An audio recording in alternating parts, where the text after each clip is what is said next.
Welcome. My name is David Pilgrim, and you're watching Expect Diversity. And today's topic is one that is near and dear to my heart. It is the future of the Jim Crow Museum. I have three guests who have been told already to look at me the whole time. And I want to start by having you introduce yourselves and maybe tell us something about yourself that the campus doesn't know. Oh gosh. So I'm Cindy Teed, I'm the collections manager at the museum, so I help to preserve and organise the collection of artefacts to really make them accessible for research, education and programming. One thing people may not know, I'm a knitter, so I knit a lot of my sweaters, I knit socks, I'm always knitting. Yeah. Yeah, you were supposed to knit me some socks. I was meant to, yeah, they're about 8 years overdue. I never got those socks from you. No. So it's been an absolute pleasure working with you in the museum. Thank you. Naja, introduce yourself and tell us anything you want us to know. My name is Naja Rankin. I'm a student employee at the Jim Crow Museum, and I love art. Okay, where are you from, Naja? Detroit. Detroit, and what's your major? It is healthcare administration. Yeah, so you called my office the other day and demanded a meeting to talk about activism. Yes. And I conveniently put you off.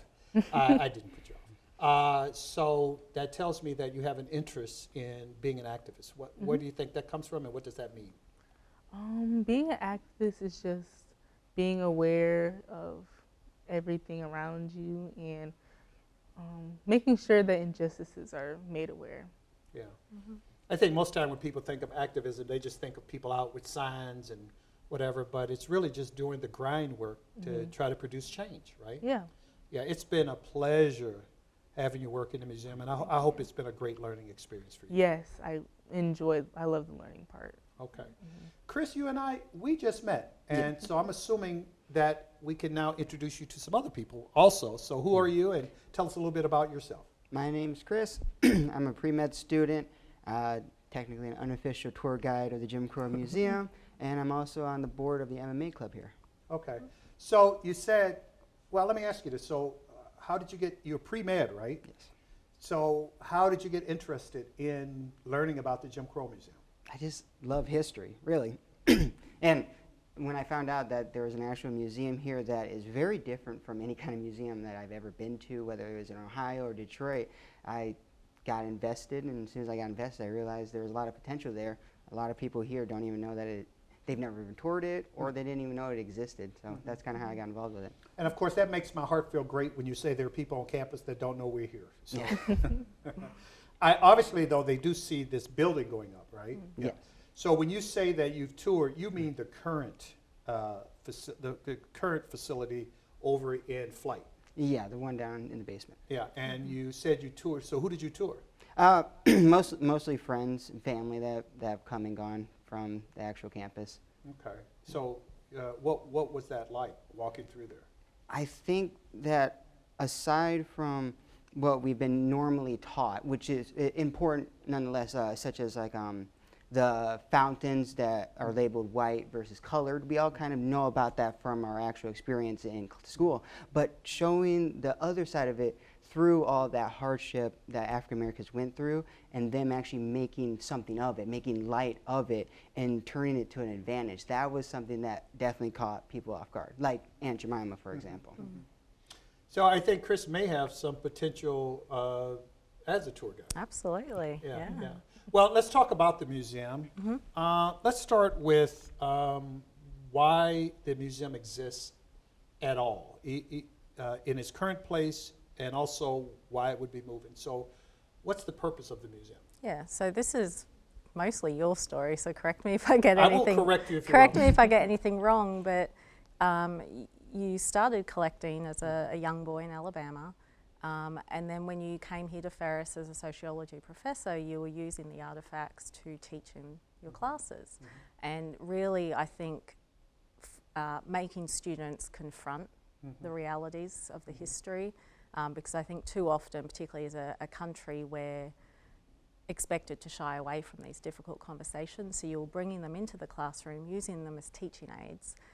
The collection has now grown to over 30,000 objects, and our primary mission is still to witness, understand, heal. So it's about people witnessing, acknowledging the past, reflecting on the present, but I think also using that information to think about how to make our world better, how to make themselves better.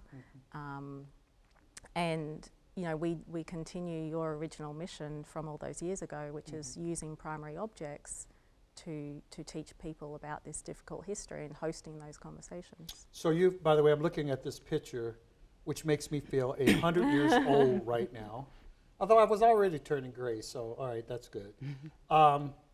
We were in a tiny room there. That room was only 500 square feet. That's really small. And now you didn't know us when we were in there, right? Right now it's where the MOSO collection is, the Museum of Sexist Objects, which I also started that collection. But anyway, if you look at it, it's just a bunch of pieces that were in there. This is before we moved over there in 2012.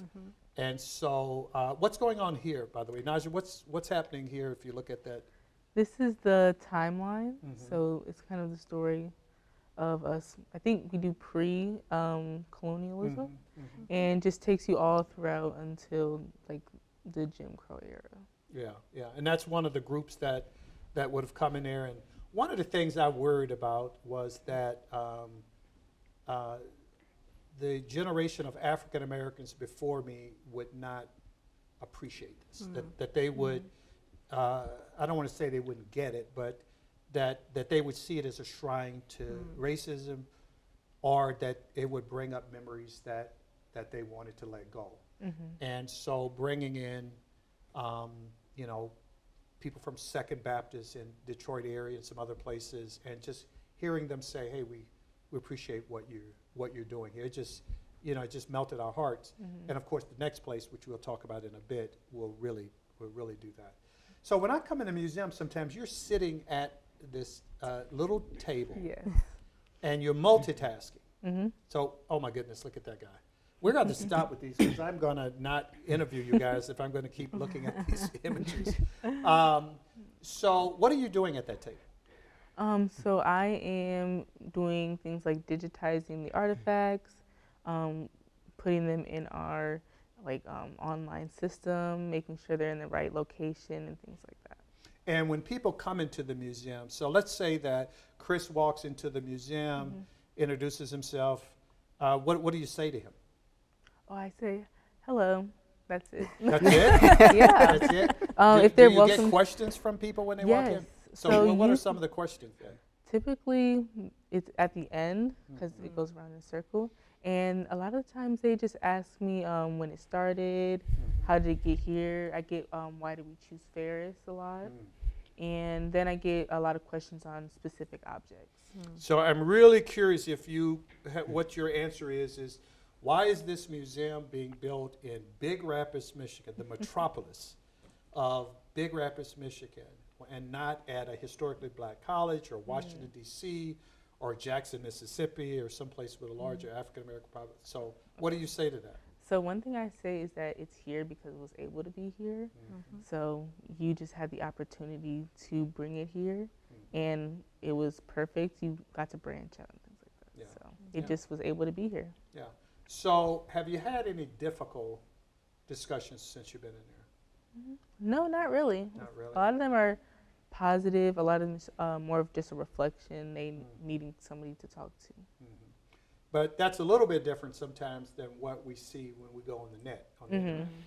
So sometimes there, especially with the anonymity that people have, they just feel confident saying certain things. And I mean, you've run across some of that. Yes, I have.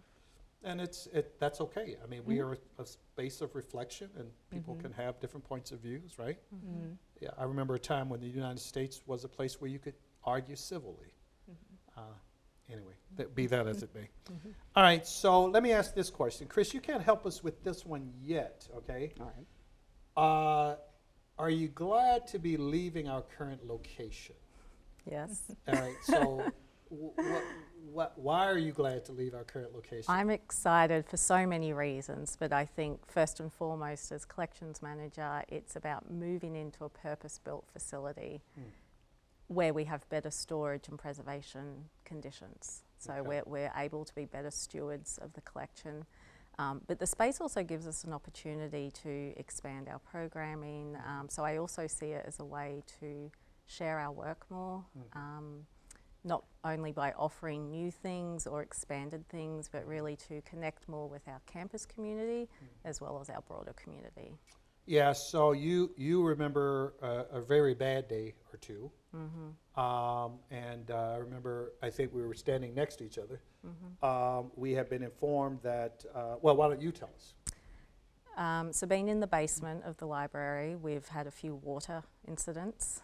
That's one way to, a water incident. Yeah, Incidents? yes. The most destructive one, we had to remove everything out of the rooms. We were in ankle deep water, essentially conducting a triage in the lower level, just trying to identify what needs to get to the restoration company quickly, and what we can deal with here. So we had over 30,000 objects that many of the ones that you originally collected were either ruined or, and we're still dealing with the. Oh, there's a picture right here. This, I didn't know we had, that's actually after some of this the is cleanup. after a lot of the water was taken away. Yeah. But you can see, I mean, everything was soaking wet. We lost a lot of our numbers, which are attached to the objects. We lost a lot of contextual information, and we essentially had to start from scratch. So again, that's the picture. That picture shows after almost all the water had been cleaned up, although you do still see some pails there and the like. I would say the blessing in all of that was that it gave us, let's say, the opportunity to evaluate, recatalog, re-identify, repurpose in many ways our collection. Absolutely. And because now when you walk in there, and that's heartbreaking too, because again, I really wish we had it with the water all the way as high as it was, but it's just, you know, it's like a lifetime of collecting stuff. Yeah. And you walk in there and it seemed almost hopeless there for a while. So how did that restoration go? So it went well. It did take a couple of years to actually, here's the triage situation, trying to save some of the paper objects. It did take a year or two until we got everything back. So the paper objects, they took off to be snap frozen essentially, and that way they could control the water. They could bring the books out when they were able to conserve them. Some things were damaged, some things were saved but still have watermarks. It did take a long time. Okay. Now, as I ask you the same question, so are you excited to be getting out of that low chair, you know, digitizing stuff with objects sitting on the floor now? Yes, we'll have a lot better equipment as well, like new scanners and things like that. So I think it'll be a lot easier to get things done, especially with the amount of things. It'll be quicker as well. Yeah. And so how many pieces do you think we've scanned or need to scan? Oh, I could not tell you a Okay. number. I think Is this the first job you've had where you've scanned and accessioned pieces? Yes. So it's been a learning experience. Yes, I learned so much from the museum, from like the back end stuff with handling artifacts to like the more front end stuff. Okay. I'm going to bounce around here just a little bit. So we have this new project that's being proposed. Where did that come from? Can you tell the kiosk story? I will tell the Remind kiosk me, story. I'm going to ask you about the public history part. So remind me to do that too, because I really want to get to that. But Chris, I have to work my way there, okay? That's okay. I understand. I get it. All right. So, So this whole project started because you wanted a kiosk. yes, That was your goal. that was my goal. I thought a kiosk was fancy. That was the absolute, you know, the wish list, I guess. And I think, so the project really started, I think, around 2018, 2019.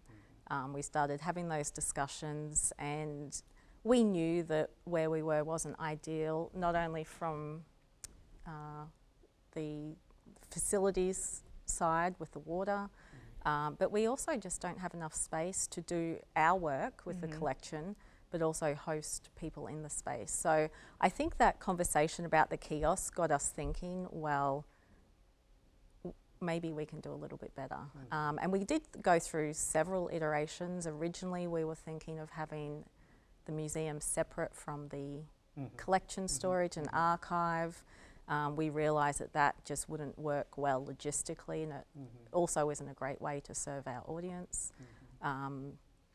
And then, you know, it evolved into what we see now, this beautiful building that's purpose-built, that serves our needs, serves our future needs, which I think is important. And it all started with the kiosk, and you'll still get your kiosk. And I'll still get Yeah, a you kiosk. will. And the funny part is, I don't even know what I want to put in No. the kiosk at this point. We And I didn't know then No. About it. So we had a groundbreaking ceremony in, when was that? 12th of December, 24. 12th of December. And I had all the people, Chris, if I'd have known you, I'd asked you to stand at that point. I know. Had people, we had a number of people to come out. And it was a hard project. I mean, we had to raise $22 million, and we're trying to raise it in a climate that is, I mean, let's just cut to the chase. We have people that are wiping away African American history in this country. We have people that are wiping away civil rights history in this country, that are wiping away the history of race in this country. And here you have a project that is dealing with those things directly, you know, so, but honestly, right? And so that's, obviously you're gonna get some pushback. So what was your memory of that day? I was told that we were going to the auditorium, and I was just kind of seeing you had a speech. It was really heartfelt. I do remember that. And then just you thanking everybody, me being able to go up there, it was like, oh, I wouldn't even thought that I would have been able to go up there. So Well, it was nice. the work you're doing is important to what we're doing, right? Thank you. Absolutely. Yeah. And as great as that day was, it's not going to be anywhere near the date of when we have the actual opening, right? Right. I mean, there'll be hundreds, if not thousands, of people that'll be coming through there, and so we can talk a little bit about what that day will look like. Speaking of which, in the new facility, so you mentioned that we needed to take care of the collection better. I got to get to Chris here because he's sitting here so patient. One of the things we're going to have in the new facility, Chris, is a booth. And it's so people can tell their stories. Like most people, when they die, they take their stories with them. They don't make movies, they don't write books, whatever. Do you see the value of a space where we can capture the history of people? I actually really do. My job, I tend to work with a lot of older folks, and the amount of stories that I hear is absolutely insane. And I would just love to be able to get the chance to record and do something like that. Even just last night, I was learning about a lady. She was there in Flint when all the jobs started going away during the big bust of all the major car companies. And even hearing that is amazing, but I mean, now it's recorded, but if aside from this, it would have never gone any further than me. So that's absolutely amazing. Yeah. So I love your interest in history.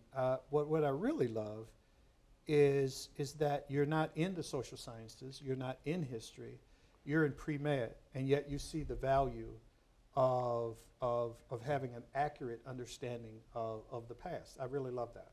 Where'd you get that from? I'm not quite sure. I would say my mom. She would much rather. I started studying World War II, and I loved there, and it branched out. She would have loved if I started in Shakespeare. She adored Shakespeare. It's okay. It's great. It's not my cup of tea, and I went the exact opposite direction. But history, nonetheless, started from there. Okay, all right. So, and you see, of course, just the educational possibilities for our whole campus, Absolutely. right? So, because the museum is a museum for the world, but it's also a museum for Ferris, right? Yes. Yeah, so we're going to run out of time here before long, but I want to make sure what's in this new place? So tell me something that's in the new museum that's exciting. For me, I think the piano is really exciting. Okay. Yeah, I love that section.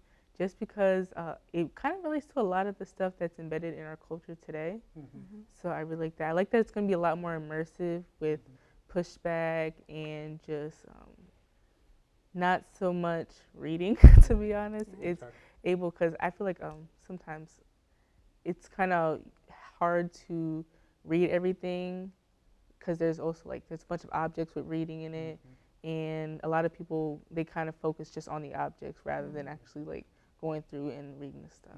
So I think And our current space, we don't have a lot of things you can touch, yeah, or at least that you should touch. Yeah. People do touch stuff in there they yes, shouldn't touch. yeah. So we'll have digitized media, and like I just interactive. I guess that's the best Yeah. way to say it. So that's good. Are there any sections of the museum that would interest you, other than the student office? I'm not sure. I think for me, it's not a certain section that I would favor more than the other because it tells a whole story. Okay. So for me, I just want to see the whole entire museum. But I Okay. do like that, it has a lot more room for like classrooms to come in more. Mhm. So I'll ask you. Oh wow! Somebody went in there and got some images in there. Wow. Okay, that's great. Yeah. Those are recent. Yeah. Okay. Yeah. So I'll ask you the question, and I know one of your answers has to be the archival space. So Yes, go ahead. yes. So I think, I mean, I'm excited about so much of it because, and I know our team's proud of the work that we've done towards this, and I know that's going to translate into a better visitor experience. So we've got an expanded permanent exhibit. We've got more objects on display. The interpretive content that Nigel mentioned. We have the oral history booth. We have a rotating exhibition space, and the goal there is to bring in artists, performers, collaborate with students, really be more involved in our campus community because the building has the space to do that. We also have a research room, and of course where I'll be working is the archive. So we have purpose-built storage that will last us for years to come. Yeah, and we are going to go in there next Wednesday. Yes. Okay, and you'll see how big that archival space is. What have we been doing for archival space to this point? Surviving. I mean, Nigel can attest, it's really difficult. It's not ideal conditions when we talk about the environmental conditions for a collection, but space is limited, so we have to be really creative about how we store things. High density storage, which is not ideal for some types of material, but just the workflow, I think you mentioned earlier, that just being able to have that workflow be more efficient because we have the space to do the work. So Naja won't just be serving as a person welcoming people in while she's digitizing, No. sitting in a room that's built for discussion. So Yes. we won't have that going on. Actually, that new discussion room is just going to be, it's going to blow It's people's beautiful. heads. Yeah, it's going to be really, really, really beautiful. Let's talk about how we get, what's between now and when we open. So this is I don't even know what, my months are all confused. I'm guessing we're like 10 months or so away. What's happened between now and when we open, and when do we open? Oh, by the way, what's going on with the current museum? Yeah, so we are actually closing the doors to the current facility next Wednesday, the 26th of November. Will be our last full day of operations, so if you want to come see us, definitely come in the next few days. And as soon as that happens, our team will start working on packing the collection up. The exhibit installers will be working to take measurements of the objects to create the mounts for the specific objects.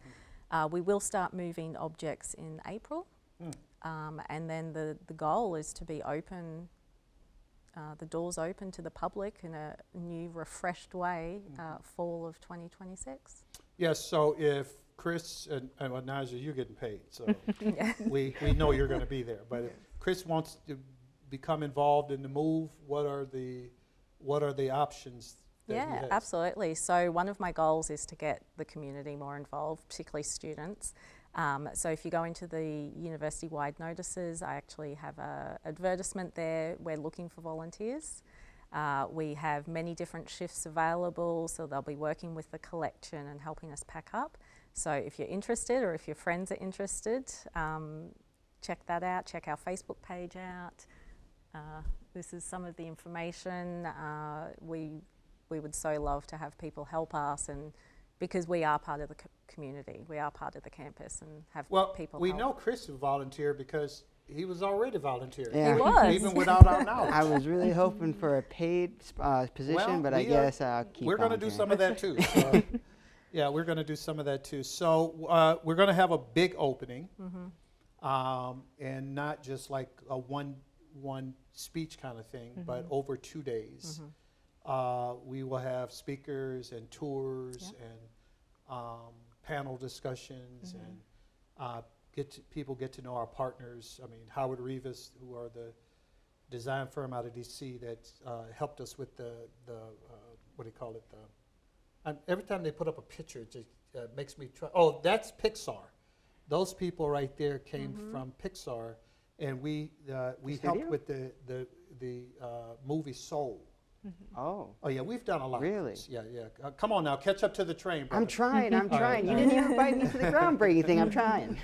Trying to catch up. Yeah, we've had a lot of interactions, and those will increase, right? So we've worked with documentarians. We've worked with Cindy and I were on. I always forget. C-SPAN. C-SPAN. You know, I've been on.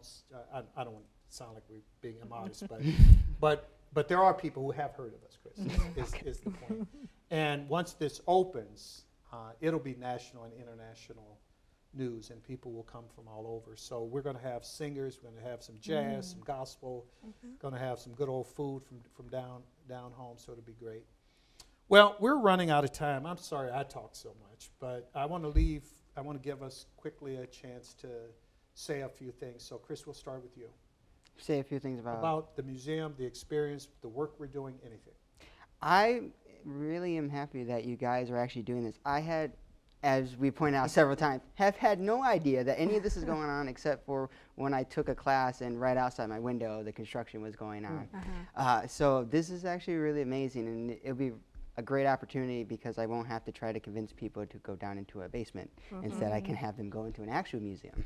Yes. Well, and the basement had a kind of connotation to it, didn't it? Yeah, they definitely a few remarks of that. Me and my brother, when we first saw it, was kind of, I wouldn't say jarring. It was a little funny, but it felt a little underhanded or something. Like, why would you put this down in the basement? It seems a little weird, but I'm glad again that we're actually getting an actual museum Well, for it. and I'm looking forward to you and tens and dozens of other students, you know, becoming more involved in the programming that we do, because the work is really broad, you know. So I'm excited to see a student who just wants to learn.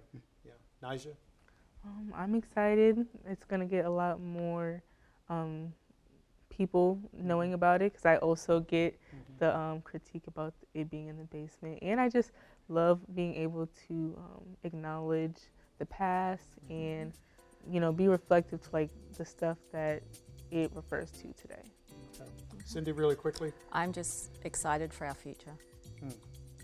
And I want to thank you for helping to do the work to make the future possible. Thank you. And so this new facility won't be about the hateful things. It'll be about overcoming the hateful things, how African Americans use their activism, their achievements, and quite frankly, just living daily lives of dignity to push back against an oppressive system.